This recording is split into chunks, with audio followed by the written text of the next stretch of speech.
Hello everybody, welcome back to my YouTube channel. So guys, in this video I'm going to be showing you how to fix this type of error.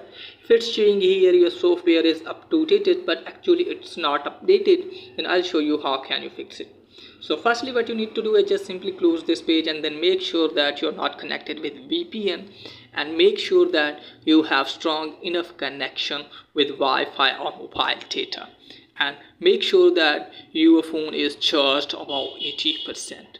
And after that you have to open settings. Now from here what you need to do is just simply scroll it on, and then you have to tap on profile downloaded option. Now from here you have to remove your first profile.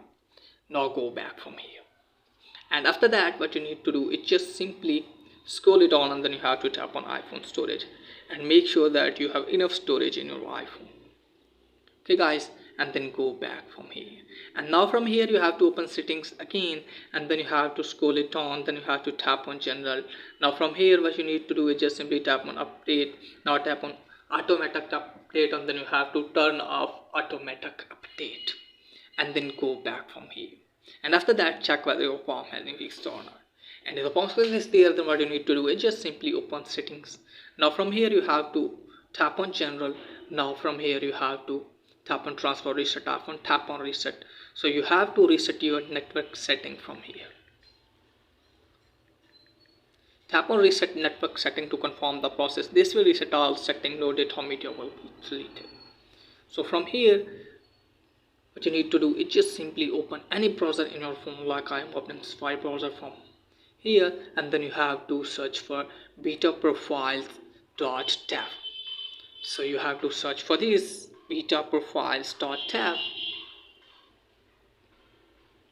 Now after that we'll see this type of interface.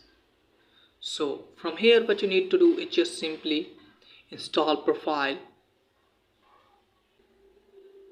and after that what you need to do is just simply close this page, and then you have to open settings. And now what you need to do is just simply scroll it on, tap on general. Now tap on software update, and after that you will be able to see software update here, and just simply tap on download and install, and after that you will be able to install profile on your iPhone. So this is guys for today's video. If the video is helpful, please like and subscribe my channel. Thanks for watching.